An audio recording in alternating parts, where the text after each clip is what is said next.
Olá, pessoal! Sejam bem-vindos a mais um episódio do nosso Tech Talks, o podcast focado em ciência, inovação e tecnologia. Por elas. Exatamente. E hoje temos convidadas uma mulher diferenciada, a nossa querida Kate Oliveira.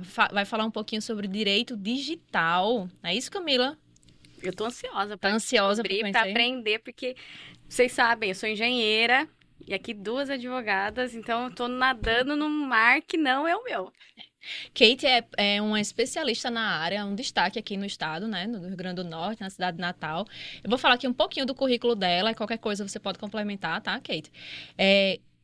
Kate é advogada, especialista em Direito Digital, professora de graduação e pós-graduação, mestre em Direito Constitucional pela UFRN, coordenadora e pesquisadora do Grupo de Estudos de Direito Digital Público e Direitos Humanos, aqui da UFRN também, pesquisadora do Grupo de Pesquisa Autônomos Digitais, da UFPB, membro da Comissão de Direitos Digital e Estudos Aplicados, da OAB, diretora e membro fundadora do Instituto Potiguar de Tecnologia e Sociedade, membro da ANDDP, algo assim, depois você explica, porque não veio a explicação, e tem um certificado EXIM, em proteção de dados, que eu imagino que seja uma coisa muito chique, importante e cara, né, porque certificado não é qualquer pessoa que tem. Então, Kate, seja muito bem-vinda aqui ao nosso pod. Me explica aí, então, corrige aí o seu currículo, acrescenta, se você quiser. Ave Maria, eu tenho um estudinho. Eu acho que o currículo fala um pouquinho, falta só uma coisa muito importante, né? Eu sou mãe de Isadora. Boa, né? Importantíssimo. E eu acho que tem muitas coisas correlacionadas, né, a uma atuação prática enquanto advogada, mas também muito baseada enquanto docente, enquanto pesquisadora. Então, acho que tudo isso misturado é um pouquinho da minha trajetória. É isso aí. Muito bem. Mas só fala o que é esse ANPPD? A Associação Nacional dos Profissionais em Proteção de Dados no Brasil. Apenas a garota tudo do direito digital. Pois bem, Kate vai falar pra gente sobre o direito digital, como já falei várias vezes, mas eu vou introduzir aqui o quadro Fake or True, né? Já que começou. Tem que ter a parte divertida do nosso pod. E a questão hoje, a grande dúvida, que eu nem disse a Camila qual era a resposta, Kate, olha essa carinha de Kate. Não, mas não dê spoiler. Não vai dar spoiler. Fica plena. Tá. É só no final, você vai falar pra gente qual é o dos dois que é fake. Kate, ela jogou em um time de futebol e foi campeã do campeonato aqui da UFRN. Ou Kate, ela é compositora de música do MPB. O que é que você acha, Camila? Vai pensando aí. A Camila já tá julgando pelo rosto. Já tô pensando até na fala dela, pra ver se dá pra... Eu já tô imaginando ela fazendo as músicas assim. Então você já tá indo pelo caminho do MPB. Eu acho que sim. Fiquei aqui, quem joga mesmo, né? Mais ou menos. Quem jogava, né? Vamos seguir. Pois bem, Kate, vamos começar com o tema direito digital. Primeiro assim, direito é uma ciência muito abstrata, né? Ela é uma ciência valorativa, como a gente chama. E até no curso da graduação, né, eu falo que também sou formada em Direito, né, Camila? E a gente não trabalha com essa parte de Direito Digital. Eu acho que foi incluída recentemente a disciplina, mas ainda assim de forma muito teórica. Aí eu queria que você nos situasse o que é que seria esse Direito Digital, o que é diferente do direito tradicional, né, o que é que mudou. Enfim, a gente vai conversar, adentrar um pouco mais no tema ao longo da entrevista, mas só para o pessoal saber assim de cara. O que é que ela tá falando? O que é que ela vai falar? Tá, ótimo. Começar bem pelo início, né? Então, o direito digital, a gente diz que é um ramo autônomo do direito. O que é isso, né? O direito é uma ciência e a gente divide ele, segmenta no sentido de ser melhor para estudar. Então, por isso que a gente fala direito civil, direito criminal, direito administrativo. E, recentemente, a gente fala sobre o direito digital. É um ramo que ele vem estudar, basicamente, as relações. É uma regulamentação nesse ambiente digital que a gente também chama de cyberespaço. A gente tem, né, uma busca de que a tecnologia sempre está muito mais mais à frente, e o direito, como ele regulamenta as relações humanas no sentido de dar segurança e buscar uma paz social, que a gente consiga conviver harmonicamente em sociedade, senão, sem um direito, a gente viveria a barbárie. A gente começou a perceber que nesse ambiente digital estava um pouco caótico, né? Ninguém sabia, tanto é que ficou muito conhecida uma expressão, né? Ali é terra de ninguém, né? É uma terra sem lei. E, na verdade, não é. A gente tem regulamentações específicas nesse ambiente digital, a gente tem várias, são várias. A gente tem a Lei Carolina Dickmann, que está mais correlacionada à invasão de dispositivo informático, a gente tem o Marco Civil da Internet, que é de 2014, esse ano está fazendo, né, os 10 anos. A gente tem a Lei Geral de Proteção de Dados. Então, a gente tem uma série de normativas que, conjuntamente, elas vão nortear como as pessoas devem se comportar de forma correta, adequada e pacífica nesse ambiente digital, e aqueles que ultrapassarem esses limites, eles responderão, né, nas suas respectivas ações por esse comportamento inadequado. Então, é um direito que eu digo que ele não é específico porque ele se correlaciona com tudo. Então, a gente fala, é como se a gente falasse um direito digital que se aplica no ambiente criminal, que se aplica no ambiente administrativo, que se aplica no direito do consumidor. Então, a gente diz que é uma disciplina transversal, que ela precisa ser compreendida e estudada, não apenas para quem é de direito, mas até como noções de civilidade, noções de conhecimento, noções de cidadania. A gente fala muito hoje em um conceito, né? A gente quer muito da docência, de levar esse conhecimento qualificado a gente que faz parte, né? Que teve acesso a uma educação de qualidade, a gente tem como obrigação levar para as pessoas que não tiveram a mesma oportunidade. E a gente fala que a gente tem diversos serviços, praticamente a maior parte dos serviços que são disponibilizados pela Administração Pública Federal e são feitos mediante o mecanismo eletrônico, e a gente tem a maior parte das pessoas que não estão afeiçoadas com essa tecnologia. Então, hoje, por exemplo, se a gente olha, para você ter um benefício do INSS, você precisa acessar o meu INSS.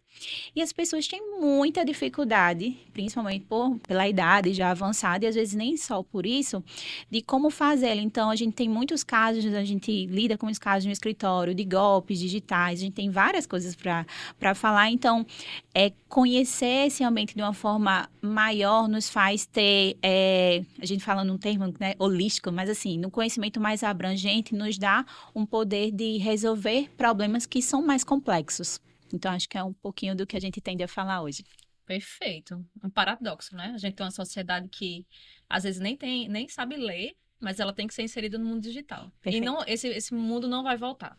Então, isso. Ou acompanha ou fica. Isso. E aí tem a oportunidade, né? Surge a oportunidade para pessoal que gosta de fazer o mal, pegar esse pessoal que não conhece a parte tecnológica. Show de bola. Camila, pode ficar à vontade. Eu queria perguntar, porque para quem é leigo, parece complexo e pouco tátil de entender exatamente aonde se aplica, sabe? Não sei se a gente poderia aqui trazer alguns cases para a gente entender melhor como que é isso, sabe? Que são esses casos, que seriam esses casos que você pega de direito digital, sabe? Poderia dar alguns exemplos? Tá. A gente tem vários casos correlacionados a vazamentos de dados digitais na internet. Então, praticamente, existem sites específicos que a gente consegue consultar se os nossos dados foram vazados. E quem seria responsável por isso, pela guarda dos nossos dados? É um caso, por exemplo, que a gente está lidando muito hoje em dia. A gente teve o caso do Serasa, teve o caso do INSS, grandes vazamentos, né, a título nacional. Temos outros casos que são os golpes que ocorrem nos aposentados que utilizam o meu INSS. A gente já constatou algumas falhas de segurança, são feitos consignados sem a pessoa saber, e depois, né, isso, quando a gente vai observar, o problema já é bem, bem mais complexo. Tem o golpe do Pix, né, que as pessoas fazem, tem a invasão de dispositivo, tem a questão de direitos autorais, né, das pessoas se apropriarem indevidamente daquilo que está disponível na internet, achando que, tá ali, eu posso pegar. E como é que a gente vai regulamentar isso? Então, a gente trabalha muito com infoprodutores, então a gente sempre fala, né, a importância da gente registrar tudo que a gente tem como produto que está disponível, seja ele economicamente realmente ou não, porque às vezes você não tem a intenção, né? Todo mundo quer enricar, mas assim, às vezes você não tem um produto que realmente quer levar para o mercado com essa única intenção, mas sempre que possível registrar para que fique constado, né, a propriedade e os direitos sejam assegurados. Então, hoje a gente trabalha muito, inclusive eu estava em outra reunião com negócios de base tecnológica, então eles desenvolvem softwares, muito deles com inteligência artificial, e a gente precisa, desde o desenvolvimento, dizer como que seria esse desenvolvimento de forma sustentável, para que essa inteligência ela não seja tão invasiva que coloque em risco os direitos das próprias pessoas que estão utilizando. Então, assim, são vários contextos de case que a gente, né, lida diariamente, que a gente pode verificar, assim, no nosso dia a dia. O que eu percebo que essa parte mais básica, né, no sentido de, vazou dados, hoje eu acho que a maioria das pessoas já está entendendo que existe esses direitos e deveres. Mas tem um lado que eu percebo que a gente ainda não sabe o que que é mesmo, será que eu posso recorrer por isso? Tomei um golpe porque um site fingiu ser outro. Será que tem alguém ou é terra de ninguém, entendeu? Tem algumas coisas que é super difícil da gente entender, né? Imagino que seja desafiador, né? Muito, muito, porque o nosso trabalho é também. Chegam muitas vítimas e elas têm, primeiro, um receio muito grande de admitir que foram vítimas. Porque é muito constrangedor para ela chegar lá e dizer assim, caiu num golpe assim de 9 mil reais, 10 mil reais, 15 mil, 100 mil. Isso é muito rotineiro. Então, primeiro a gente faz um trabalho e diz assim, você foi vítima porque esses criminosos, que a gente chama cybercriminosos, eles estudam o comportamento humano de uma forma tão aprofundada que eles utilizam os gatilhos para que ele possa acessar suas vulnerabilidades. A gente fala isso, né? Existe um termo, né, na criminologia que a gente utiliza para tratar sobre isso. Então, eles entendem esse comportamento humano para que, como eles vão falar com a gente, serem em horários pré-determinados que a gente se esteja em maior vulnerabilidade. Por exemplo, horário de rush, né? Quando você está finalizando o expediente ou começando o expediente. Então, são horários que você está mais agitado e que, às vezes, detalhes passam batido e você faz transações de forma mais automática. E aí, é um desafio muito grande a gente levar essa informação qualificada para as pessoas com rotinas de segurança básica. Por exemplo, a gente utiliza muitas vezes o Wi-Fi e o Wi-Fi público e às vezes a gente faz transações bancárias. Isso é uma porta de entrada para que o nosso celular seja invadido de uma forma muito fácil. Então, estou utilizando ali meu celular para fazer uma transação bancária, seja onde for. Coloca o seu Wi-Fi, né? Coloca a sua própria internet, né? Para ter um mínimo de segurança. Então, são alguns comportamentos de segurança com relação a senhas um pouco mais fortes, para que não seja 1, 2, 3, 4, 5, né? Em todas as redes sociais. Então, são mecanismos que a gente precisa levar de informação para que essas pessoas saibam se comportar de uma forma mais coerente nesse ambiente para que elas não sejam cada vez mais vítimas. Então, nosso comportamento ele é observado diariamente por essas pessoas e elas utilizam isso contra nós o tempo todo, até para oferecer produtos, né? A gente vê isso como um mercado mais, mais impactante que a gente tem hoje são os nossos dados que vão determinando os nossos gostos, né? Nossos comportamentos na internet. Então, os rastros que a gente deixa falam muito sobre nós. Isso é interessante, tá? Hoje mesmo eu vi uma matéria sobre senhas de 4 letras. O hacker, ele consegue destravar imediatamente, gente. Não é 1 segundo, não. É imediato. Então, são cuidados básicos que as pessoas não têm. E algo muito mais escrachado é o Instagram aberto. Aí o Instagram aberto, a pessoa chega, estou aqui, cheguei na UFRN, estou no Mida e comprando tal coisa. Até alguém lhe observando e para aplicar o golpe é muito mais fácil. Né? Mais previsível, né? E não precisa nem ser hacker, basta estar olhando lá Sim. no celular, só acompanhando. Então, bem interessante, Kate, esses seus apontamentos, até para quem está nos ouvindo aí, comece a se ligar nesses conceitos básicos, né? Aqui eu queria trazer uma pergunta, Kate, que é sobre inovação. Como que você vê essa inovação porque nosso podcast é para falar de inovação, né? E como que você vê a inovação para impactar realmente o campo de direito digital? Você consegue já ver mudança na forma que você trabalha ou ainda ver para os próximos anos? Tá. Eu acho sempre bom a gente falar sobre o que é inovação, né? Porque Eu dou, inclusive, esse módulo na pós-graduação e eu gosto de separar o que é inovação do que é tecnologia, que muitas vezes é confundido. A gente acha que o que é inovador tem que ter tecnologia e, na verdade, não é. O que é inovação? Inovação é você olhar um problema e solucioná-lo de uma forma simples, só que de um jeito que até então ninguém tinha observado. Isso é inovar. Não necessariamente você precisa fazer uso de tecnologia. Vou dar um exemplo que, inclusive, saiu aqui do Tribunal da Justiça Federal aqui do Rio Grande do Norte, observando, por exemplo, que em muitas vezes as pessoas que são atendidas na Justiça Federal, o grande público, na verdade, são pessoas de baixa renda provenientes de benefícios previdenciários. E aquelas pessoas, elas chegavam lá e normalmente não tinham sequer roupa para acessar aquele ambiente, que era um ambiente de muito poderio. Quando você acessa os ambientes, né, da justiça, você vê uma forma de se vestir diferente, as pessoas, né? E imagine você ali sem ter condições de ser uma pessoa paupérrima ou que vive na rua, e como é que você vai acessar esse ambiente? Porque sem a roupa adequada, você inclusive era impedido de acessar. Então, a gente fala qual é o acesso à justiça para essas pessoas. E aí, o que foi observado? Por que a gente não faz compras de roupas e disponibiliza para que essas pessoas possam acessar a justiça como deve ser? Então, isso foi observar a inovação, implementar a inovação sem o uso de tecnologia. Então, no decorrer da minha atividade, o que eu gosto de fazer? Eu gosto de entender o problema na raiz e muitas vezes a gente consegue solucionar os problemas com habilidades mais comportamentais, porque a técnica a gente estuda muito, mas são habilidades de você efetivamente olhar para o cliente, entender o que ele está sentindo, porque não necessariamente você vai precisar responder aquela demanda pelo litígio, indo para o judiciário. Às vezes você tem vários outros mecanismos de solução de conflito muito mais efetivos, mas que você precisa ter uma cabeça aberta para entender primeiro o que é o que o seu cliente quer, para depois você traçar uma estratégia que seja coerente e adequada para aquele caso.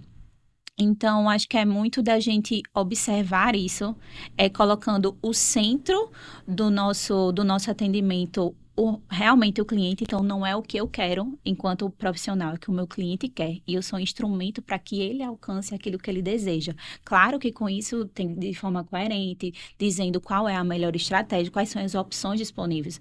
A gente já teve casos muito complexos e que a gente tem várias vias, né? Direito administrativo, direito civil, direito criminal, e a gente olha para o cliente e ele diz assim, mas para mim eu só quero que ele pague por isso, assim, com a indenização, eu não quero que ele seja preso.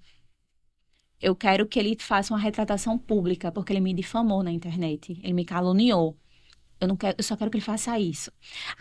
Não é a questão criminal dele ser preso que vai trazer para aquela pessoa necessariamente, né, a compensação por aquele dano sofrido. E aí você olhar a inovação também, utilizando da tecnologia, observando, né, a cadeia de produção, a gente vê hoje nos escritórios de advocacia, a gente precisa se comportar como um empresário.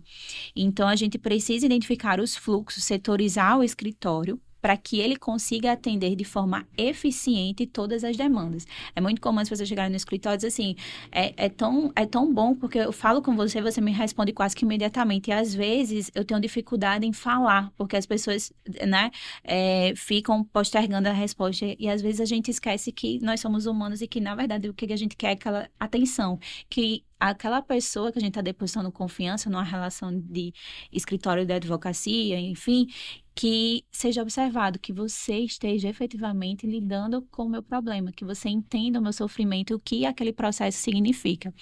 Então, cada vez mais a gente integra um time que tenha que observe essa cultura para que ela seja replicada.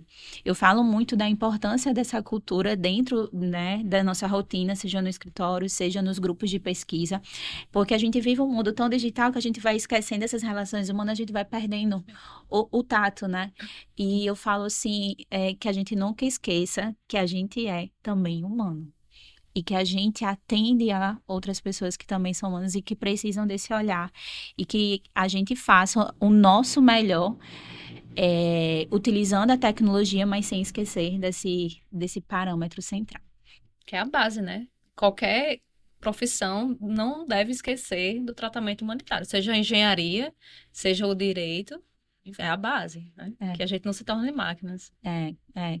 E a gente vai construindo, né, essa cultura, cada um pouco na sua área, né? Eu acho que a gente viveu uma pandemia que nos ensinou bastante como utilizar a tecnologia a nosso favor, mas a gente também ficou Sim. muito esgotado, porque a gente precisa dessas relações humanas, dessa proximidade, para a gente se sentir parte de um todo.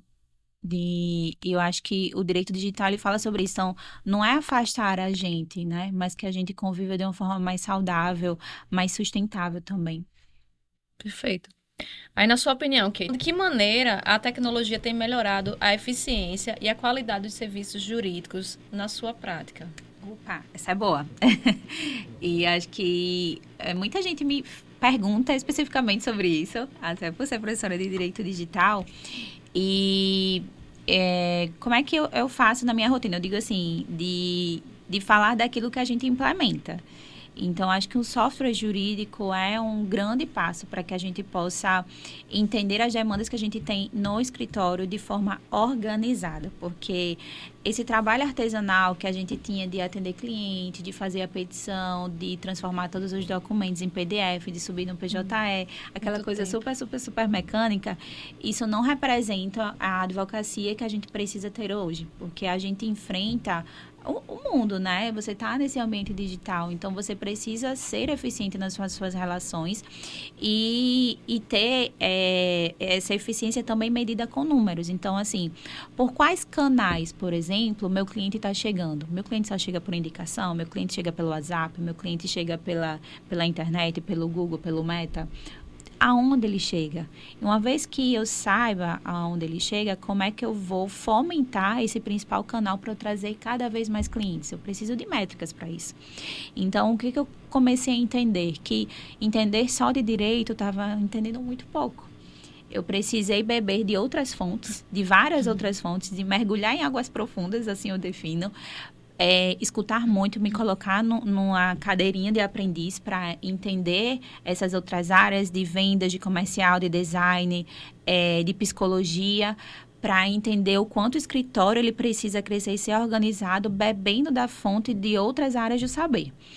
E aí eu fui organizando isso, setorizando o que é comercial, o que é marketing, o que eu posso fazer, o que eu devo delegar.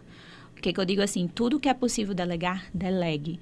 Porque você que está numa posição de liderança, você precisa ter uma posição também de estratégia. E estratégia não pode ser do outro, precisa ser sua. E você tem que ter mecanismos compreensíveis para que você possa entender o que aquilo está dizendo. Então, por exemplo, se meu atendimento está demorando muito, eu não estou convertendo, o que está acontecendo? Não é porque necessariamente eu seja ruim, mas alguma coisa eu estou errando. E eu preciso fazer, a gente chama assim, essa análise de forma contínua, por meio desse mecanismo. Então, a gente diz que existe uma tabela assim, de CRM, não sei se vocês já ouviram, né? CRM, para você saber todas as pessoas que estão chegando e fazer o follow-up, né? Quais são os encaminhamentos que eu estou dando? Por exemplo, cliente, não me respondeu hoje, não me respondeu por quê? E aí, eu vou verificando isso e vou treinando as pessoas para trabalhar essas objeções e aí cada vez mais eu conseguir convertendo, entendendo o meu fluxo. Meu cliente está satisfeito com o meu serviço? Se não, por quê? Isso não é sobre direito. Não. Isso é sobre gestão. Muito longe. E a gente não vê na graduação. E a gente não vê isso na graduação. Empreendedorismo. Exatamente. Isso. Inovação, empreendedorismo. Então, eu fiquei um tempo em São Paulo, converso com a galera, assim, de todo o Brasil para entender a advocacia de uma forma totalmente diferente do que eu aprendi e do que eu imaginava. Porque eu achava que a advocacia era alguma coisa muito arcaica, muito rígida. Quando você fala assim, tipo assim, ninguém fala assim, nossa, um advogado, e tem um papo legal, não, diz assim, vixe, advogado, todo mundo assim, já dá uma fachadinha, né? Tipo, chata, né? E aí as pessoas têm essa visão do direito como uma coisa assim, muito chata, e eu não digo que não é em determinados momentos, mas pode ser legal. E como é legal, quando a gente tira essa roupagem, né, muito distante, a gente diz assim, cara, o direito pode te ajudar de tal forma, não precisa ser apenas nos momentos difíceis. Então, tem um caminho mais fácil, tem informação de qualidade. Como é que eu posso te ajudar? Então, toda vez que as pessoas me ligam, eu recebo muitas ligações ao longo do dia com informações básicas que a gente deveria aprender, assim, na escola.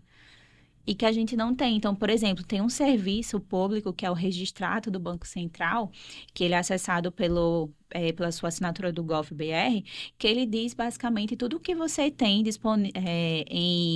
em contas bancárias, em empréstimos, criptomoedas, está tudo lá registrado, é público, acessível para toda e qualquer pessoa, para você saber se, por exemplo, alguém invadiu uma conta, fez um empréstimo em seu nome e você não sabe. Você não precisa de um advogado para saber de uma informação dessa. Isso é um dos primeiros mecanismos que a gente faz uso para identificar uma possibilidade de outras contas que estão sendo criadas em seu nome. Eu não sabia disso também. Pois é. Eu sou advogada. Isso eu sabia. Sabia, ó, engenheira. E a gente fala sobre isso. Então, a gente vive a universidade, eu digo que sempre que eu posso, né? A universidade, ela dá muito o refúgio da gente sempre estar se renovando, né? Esse conhecimento constante, por isso que é tão bom estar aqui, enquanto coordenadora de grupo de pesquisa, eu digo que eu sou sempre privilegiada por isso, porque eu mais aprendo do que ensino. E isso faz com que a gente sempre esteja em discussão. Então, a gente hoje está conversando sobre o marco regulatório da inteligência artificial. E o que eu digo? A gente está vivendo a história. Mesmo. A gente está vivendo. E que pena que a maior parte das pessoas nem sabe o quão isso é relevante e quanto isso é impactante em todo o nosso futuro para várias e várias gerações. A gente está projetando o futuro dos nossos filhos, né? Das gerações vindouras, e a gente fala pouco sobre isso. Então, regulamentação das plataformas digitais. Será que essas plataformas elas foram criadas para serem acessadas por crianças? E por que elas acessam? A gente tem tanta coisa, né? Essa super exposição de crianças na internet. Tudo tem crianças, né, que lidam isso enquanto trabalho, né? A gente fala até, não é especificamente trabalho, né? É uma expressão artística que é regulamentada de outra forma. Mas a gente tem muitos questionamentos. Existe um termo, a gente fala de sharing, né? Que é essa superexposição e os efeitos deletérios, nefastos, né? Na psique dessas crianças que vão sendo formadas a longo prazo. Isso a gente precisa discutir agora. Isso. Porque os efeitos são para frente. A taxa de suicídio, os últimos relatórios que a gente está acompanhando, as taxas de suicídio de crianças e adolescentes está altíssima pelo uso excessivo de redes sociais que projetam elas em um mundo, né, um mundo fantástico que só existe na rede social e que não se coaduna, não tem nada a ver com o mundo atual, porque o mundo atual, né, às vezes a gente vive tanto pelo holofote que a gente esquece dos bastidores, que é onde realmente a vida acontece. A vida comum, sem filtro.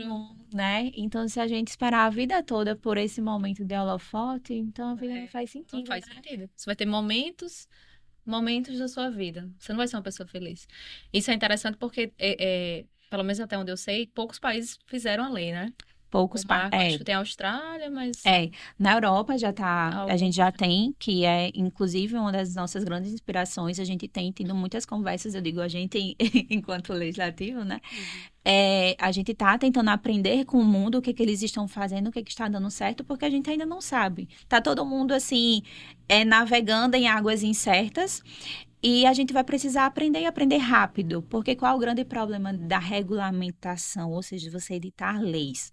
Porque a gente está tentando regulamentar o que ainda é desconhecido, porque a gente não sabe como necessariamente a inteligência ela se comporta, principalmente quando a gente fala em inteligência artificial generativa, porque ela autoaprende e os efeitos a gente não tem como saber. E quando a gente fala isso, se a gente não entende, como é que eu vou regulamentar? Então, tem que ser uma lei mais principiológica, mais principiológica com princípios claros, mas princípios, eles regulamentam, sim. Eles têm força. Mas a gente a gente, né, brasileira é tão assim, só vale se tiver no papel, senão não valeu. E, na verdade, não é isso, né? E às vezes tá no papel e não cumpre, não pega, né? Ainda tem A isso, lei né? não pega. Então, a gente precisa conversar, entender o nosso processo, estar mais atento a essas regulamentações, porque a gente está necessariamente, né, imbuído nos seus efeitos e precisamos viver e participar dessa história, né? Não ser Sim. apenas passivos com relação a isso. A lei que estabelece uma idade mínima para ter redes sociais já foi aprovado no Brasil? Não? Em regra, as redes sociais não poderiam ser acessadas por menores de 18 anos. Inclusive, o grande problema é com relação aos acessos, né? Porque você tem que colocar a idade. E as pessoas às vezes mentem a idade, né? Mas Por não é causa uma disso. lei, né? É, Isso aí é um regulamento do próprio Instagram e tal, mas uma lei regulamentando que no Brasil, não sei se pensam em A fazer. gente, a gente tem a compreensão, assim, de nível normativo de lei, acho que talvez numa compreensão sistemática do que o ECA diz, por ser um ambiente que não é altamente regulamentado, e sim por plataformas. E da gente, por isso que fala assim, da gente precisar ter um mecanismo de impedir que essas crianças acessem esse ambiente, porque o problema é que elas conseguem acessar. Né? Então, no âmbito legislativo, assim, da regra do dever na lei, Não não, tem, né? mas uma compreensão, uma interpretação sistemática e teleológica, a gente fala, né? Da legislação como um todo, a gente diria que não, que a gente já tem essa proibição. É porque se tá na lei, não cumpre, É, imagine uma interpretação é, jurídica.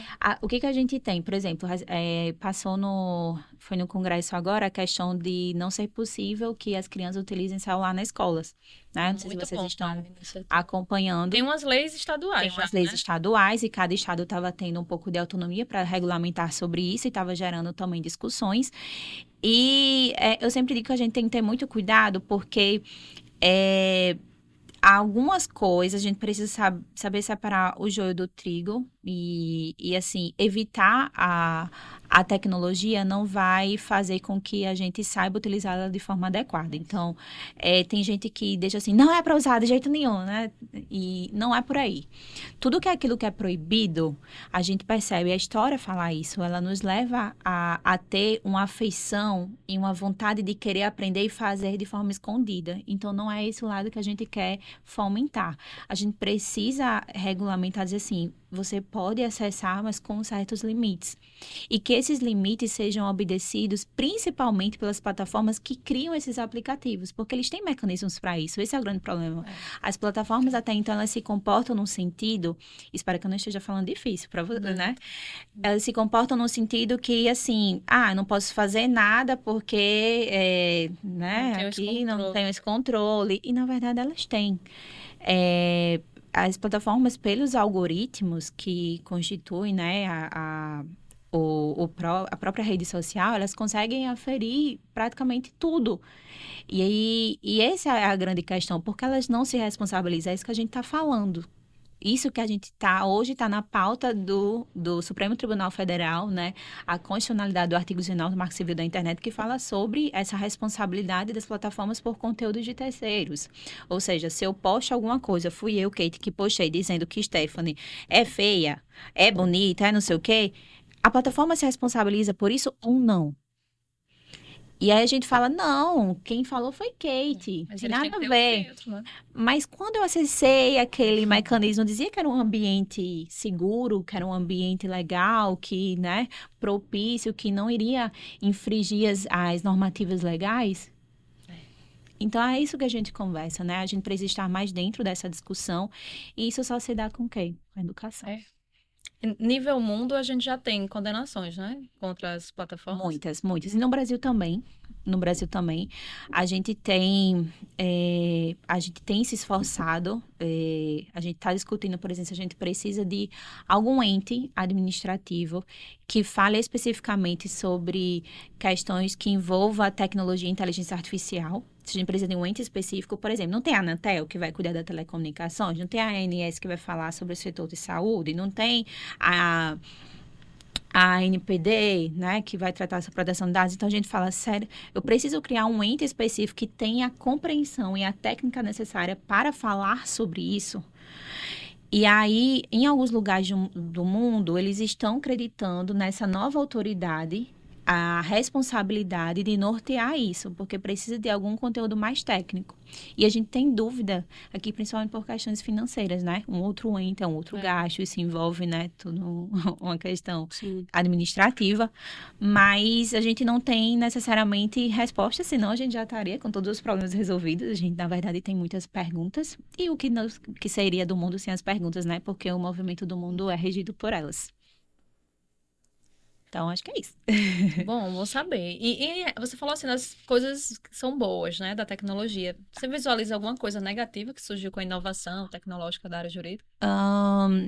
O que eu percebo é que como as pessoas não entendem como esse ambiente se comportam, então elas têm uma má compreensão, uma compreensão equivocada de que aquele é um ambiente que não é normatizado, que não tem leis, e elas se comportam de forma contrária a como elas se comportariam no ambiente físico.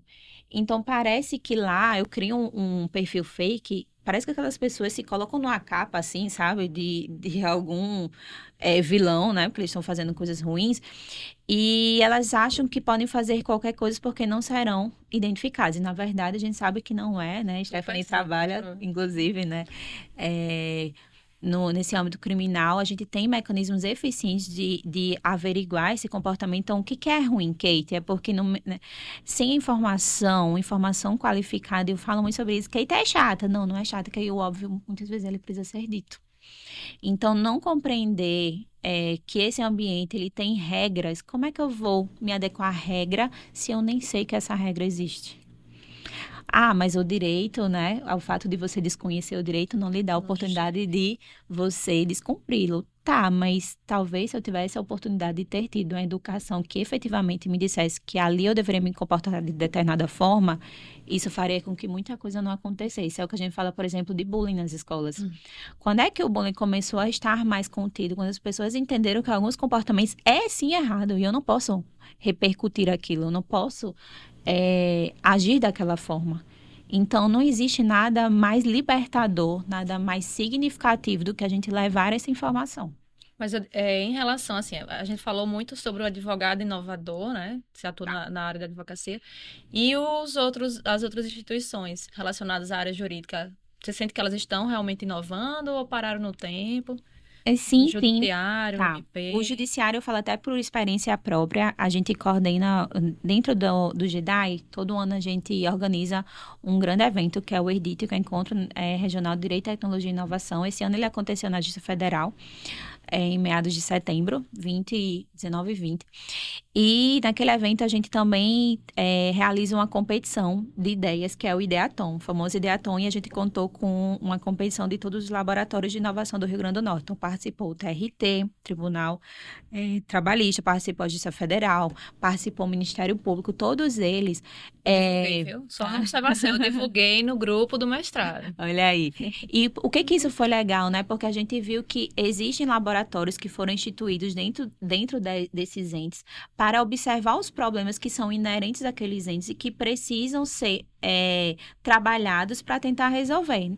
Com tecnologia, sem tecnologia, mas que a gente precisa de um grupo de trabalho que esteja focado com mente, energia e esforços para conseguir levar adiante, porque a gente está tão preso no nosso operacional do dia a dia, fazendo tanto de coisa que a gente não tem tempo de planejar coisas significativas, a gente não tem tempo, não tem pessoas dedicadas para isso. Então, é um grande problema que a gente tem, né, de ter essas pessoas que sejam designadas, que realmente só trabalhem nisso, porque elas têm, além desse trabalho, que fazer as suas coisas, né, as suas outras atribuições normais do seu cargo público.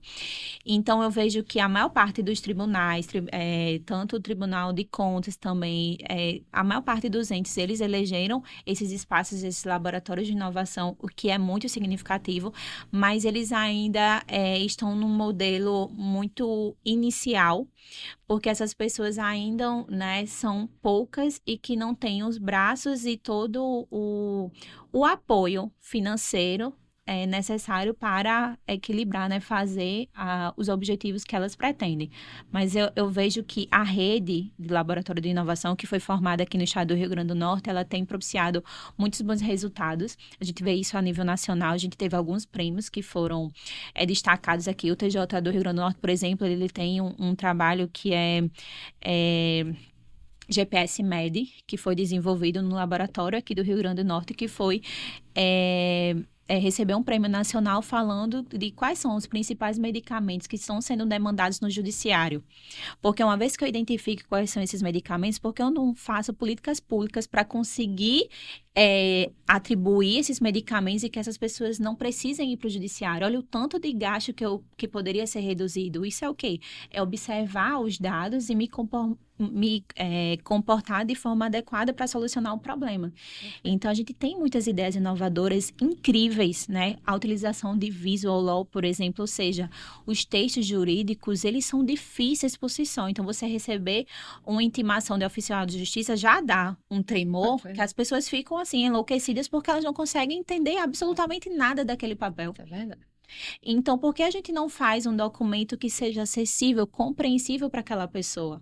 Eu posso colocar uma linguagem com figuras, a gente tem dados científicos que demonstram que os aspectos visuais são melhor compreendidos pela nossa cognição humana do que normalmente o texto. Então, posso colocar um QR Code para a pessoa acessar um vídeo, um link específico. Ó, isso aqui, se você tiver dúvida, tá aqui o número da vara. Você pode ligar a qualquer momento. Vão ter pessoas querendo lhe servir, servidores ali, querendo lhe servir para lhe explicar quais são os seus direitos e o que você pode fazer. Então, o trabalho foi desenvolvido, inclusive, na Sexta Vara Federal do Rio Grande do Norte, pelo professor Marco Bruno Miranda. Ele foi condecorado a nível nacional e foi um projeto daqui. Então, nossa, prata da casa, né? Então, eu digo que eu sou muito barricha, né? De reconhecer os nossos feitos também. Merece. Kate, eu quero fazer uma última pergunta sobre... o nosso público não são advogados, mas são pessoas que se interessam por inovação e querem de uma forma traduzida. E o que você poderia dar de conselho para quem quer atuar na área de direito digital, não necessariamente advogado, mas que tem interesse em entender mais, ou até um empresário, alguém que tem uma startup, sabe? Quais os caminhos, onde buscar conteúdo? Bom, eu acho que conteúdo acessível, conteúdo compreensível. A gente tem alguns os podcasts, né, que são momentos de enriquecer o nosso conhecimento. Então, da gente buscar essas pessoas, esses locais que têm conhecimento de qualidade, que a gente possa acessar e não ter dúvidas com relação a isso. Para quem tem o conhecimento, ele está difundido em todo lugar. A gente vive a era da informação. E a nossa grande questão hoje em dia não é pela quantidade de informação, é pela qualidade de informação. Ou seja, os nossos filtros, que eles precisam ser muito bem aplicados. A Universidade Federal, ela tem esse papel e existem muitos bons projetos aqui, sediados aqui. Então, o GDAI, a gente produz muito conteúdo. Inclusive, a gente tinha um podcast, a gente deu uma parada agora que a gente tinha um trabalho de cidadania digital, de levar essas informações público em geral que era alheio ao direito, até porque eram pessoas que não eram formadas apenas pela área jurídica, então tinha pessoas de ciência da computação, tinha pessoas de jornalismo. Por quê? Porque o conhecimento, ele é transversal, envolve várias áreas de conhecimento. Então, para quem tem a afeição de compreender mais essa área, eu acho que tem locais seguros que a gente possa beber dessa fonte. Precisa ter uma aptidão de sempre estar em constante processo de aprendizagem. Não tem ninguém mais, vamos dizer assim, sabido do que o outro, né? Como diz minha avó, ninguém é mais sabido do que ninguém, porque a gente está em processo de compreender ainda. Então, não está ninguém muito avançado, estamos aprendendo. Algumas pessoas talvez tenham uma maior facilidade porque leram um pouquinho mais, mas está todo mundo no mesmo barco. Então, para quem tem vontade, eu deixo aqui o canal do GDAI, que é o canal do FRN, tem um canal também do Autônomos Digitais. Na universidade tenho vários outros projetos, os quais alguns eu conheço, outros, né, ainda estou conhecendo, para que a gente possa repercutir o que a gente faz de qualidade aqui na Universidade Federal. Excelente. Muito bacana, Kate. Passaria a tarde conversando sobre o direito digital, né? Camila, nem tanto, mas eu gostei bastante. Então, mas teremos que encerrar porque o podcast tem tempo, né? Nós estamos aqui, não é a tarde toda, então gostaria de agradecer sua presença. E antes de nos despedirmos, temos que falar sobre o que é verdade da história que eu contei. E aí, Camila, você que não sabe, o pessoal que está assistindo e está ouvindo a gente, pode colocar aí o que é que vocês acharam, né, até agora. Mas a gente tem uma verdade e uma mentira sobre Kate. Ela foi uma jogadora de futebol que ganhou um campeonato aqui na UFRN, ou ela é uma compositora de músicas da MPB. E aí, Tem mais cara de quê? Camila já tem a explicação dela. Eu tava pensando no começo de ser a compositora, mas no desenrolar eu pensei que talvez vocês podem ter se conhecido num Não. campeonatinho A gente se aqui. conheceu como professora. Foi exatamente na docência, Na né? docência, é. Então é compositora. Compositora do MPB. Será? E aí, Kate? Revela. Então, gente, pouca gente sabe dessa história, né? Mas sim, eu joguei futebol Olha aí, é mais uma jogada. na universidade. A gente tinha um time e esse time ganhou, assim, vários campeonatos, fomos pentacampeões e muito me orgulho, estava lá compondo o time. Compôs o time. Compondo o time, a gente jogava bem, assim, e muitas das amizades que eu fiz na universidade foram decorrentes, né, desses jogos escolares, assim, Tá que muito me orgulha. Olha aí, o futebol salvando vidas É e o unindo esporte, pessoas. isso aí. É.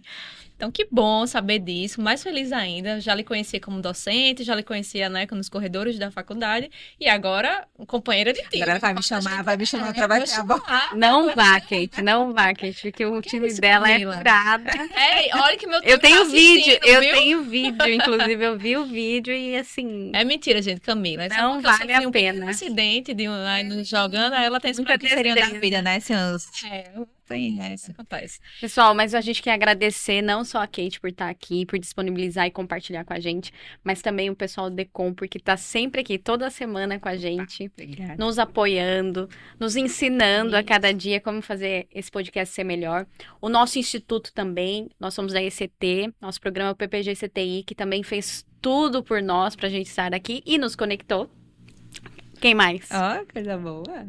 O Eu FRN agradeço a como você, um todo, eu agradeço a a Camila você. por ter aceitado essa parceria, a Silvio, a Alexandre, né, que são os nossos radialistas aqui presentes, e Kate, principalmente. Muito obrigada por ter vindo novamente. Prazer. Dê seu despedida aí do pessoal e a gente vai encerrando. Ah, tá. Bom, bem rapidinho, muito obrigada. Sempre muito feliz voltar à nossa casa. Então, fico muito feliz com o convite e estou sempre à disposição. Obrigada. É isso, pessoal. Até a próxima. Um abraço.